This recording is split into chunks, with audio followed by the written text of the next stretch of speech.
മുഹമ്മദ് നബിയുടെ നാമം കൊണ്ട് പരിശുദ്ധ പവിത്രമായ ഈ സദസ്സിൽ പാവപ്പെട്ട ഒരു സാധാരണക്കാരന് ഒരു സംശയം ചോദിക്കാൻ ഒരവസരം കിട്ടിയതിൽ പടച്ചവനോടും ദൈവത്തോടും എല്ലാവരോടും ഈ സദസ്സിനോടും നന്ദി പറഞ്ഞുകൊണ്ട് ഞാൻ എൻ്റെ സംശയം ഇവിടെ പറയുക.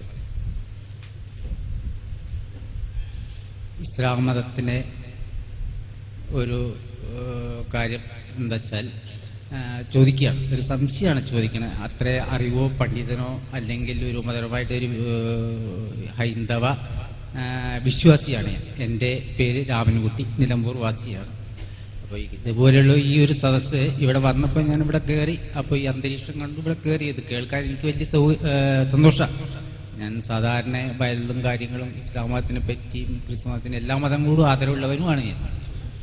അപ്പോൾ അല്ല പറയുമ്പോൾ അത് പറയണം, ഒരു സംശയം ചോദിക്കാം. പിന്നെ സാധാരണ നമ്മളൊരു ഉദ്ഘാടനം കഴിക്കുമ്പോൾ അല്ലെങ്കിൽ ഒരു വീടിൻ്റെ അല്ലെങ്കിൽ ഒരു പൊതുവേദി ഇതുപോലുള്ള ഒരു വേദി കഴിക്കുമ്പോൾ സാധാരണ നമ്മുടെ ഭാരതീയ സംസ്കാരം, ഈ രാഷ്ട്രത്തിൻ്റെതായിട്ടുള്ള ഒരു സംസ്കാരം എന്ന് വെക്കാം, അവിടെ നിലവിളക്ക് കത്തിച്ച് വെച്ച് ചെയ്യാറുണ്ട്, ഉദ്ഘാടനം കഴിക്കാറുണ്ട്. അത് ഇസ്ലാമിന് ഹറാമാണ് എന്ന് പറയുന്നു. അതിനെ പറ്റി ഒന്ന് സംശയമുണ്ട്. അത് ചെയ്യാൻ പാടില്ല എന്നുള്ളത്, അങ്ങനെ ചെയ്ത് ഒരു മന്ത്രിക്ക് ഇവിടെ ശിക്ഷ കൊടുത്തതായിട്ടുള്ള വാർത്തകൾ പത്രം മുഖേന നമ്മളെല്ലാവരും അറിഞ്ഞതാണ്. അതിനെപ്പറ്റി ഒന്ന് അറിയണം.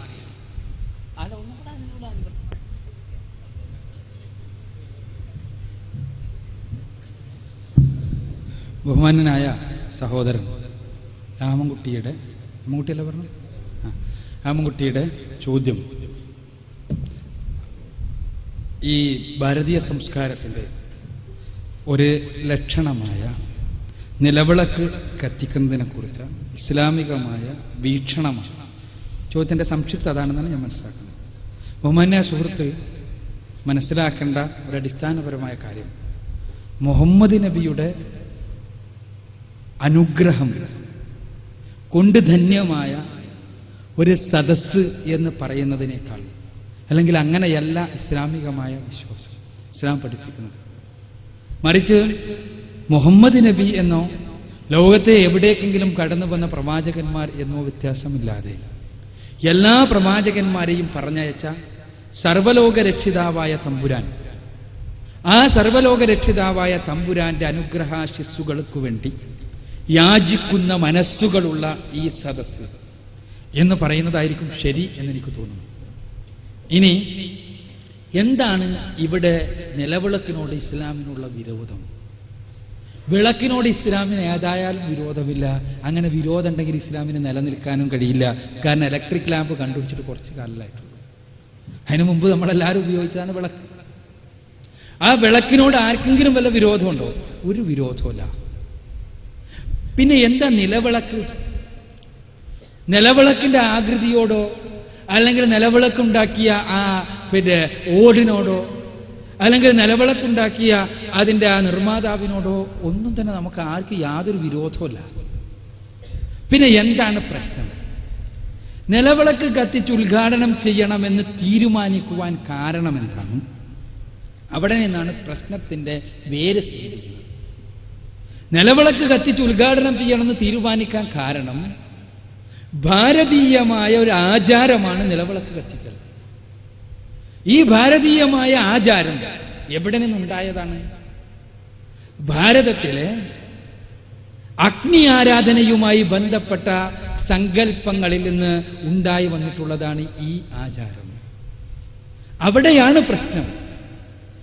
ഞാൻ പറഞ്ഞല്ലോ, മുഹമ്മദ് റസൂലുള്ളാഹി സ്വല്ലല്ലാഹു അലൈഹി വസല്ലമയെ ഒരു മനുഷ്യൻ ആരാധിക്കുന്നുവെങ്കിൽ അയാൾ ഇസ്ലാമിന്റെ വൃത്തത്തിൽ നിന്ന് പുറത്താണ്. പിന്നെ ദൈവത്തിന്റെ ഒരു കേവലം സൃഷ്ടിയായ അഗ്നി ആരാധിക്കുന്നുവെങ്കിലോ? അപ്പോ ഈ അഗ്നി ആരാധനയുമായി ബന്ധപ്പെട്ട ഒരു ആചാരമാണ് നിലവിളക്ക് കത്തിക്കുക എന്ന ആചാരം. ആ ആചാരം അത് ഭാരതീയമായതുകൊണ്ടുള്ള എതിർപ്പല്ല നമുക്ക്.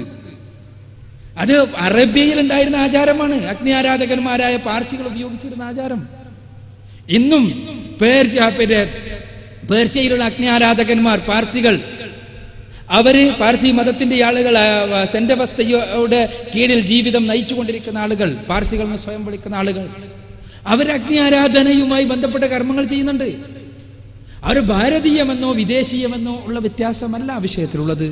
മറിച്ച് സർവലോക രക്ഷിതാവായ തമ്പുരാന്റെ അവനെ മാത്രം ആരാധിക്കണമെന്ന ആശയത്തിനെതിരെ അറേബ്യനായാലും ഭാരതീയമായിരുന്നാലും ആഫ്രിക്കനായിരുന്നാലും അമേരിക്കനായിരുന്നാലും പാശ്ചാത്യനായിരുന്നാലും പൗരസ്ത്യനായിരുന്നാലും ഏത് ആചാരവും സ്വീകരിക്കുവാൻ മുസ്ലിമിന് കഴിയില്ല. അവിടെയാണ് പ്രശ്നം.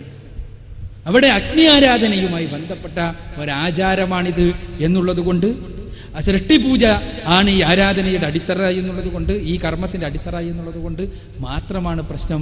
അങ്ങനെ നളൊക്കെ എത്തിച്ച മന്ത്രിയെ പുറത്താക്കിയ കഥയൊന്നും ഞാൻ കേട്ടിട്ടില്ല. ചിലപ്പോൾ ഉണ്ടാകാം, നമ്മളെ അനുഭവത്തിൽ നിന്ന് കേട്ടിട്ടില്ല. ചില വിമർശനങ്ങൾ ഉണ്ടായ സംഭവങ്ങൾ അറിയാമെന്ന് മാത്രമേ ഉള്ളൂ. അവിടെ അടിസ്ഥാനപരം ഇതാണ്, ഒരു മുസ്ലിമിനെ സംബന്ധിച്ചിടത്തോളം സൃഷ്ടിപൂജയെ അതിൻ്റെ പരിമിതമായ തലത്തിൽ പോലും അംഗീകരിക്കുവാൻ കഴിയില്ല. അത് മുഹമ്മദ് നബിയെ ആയാലും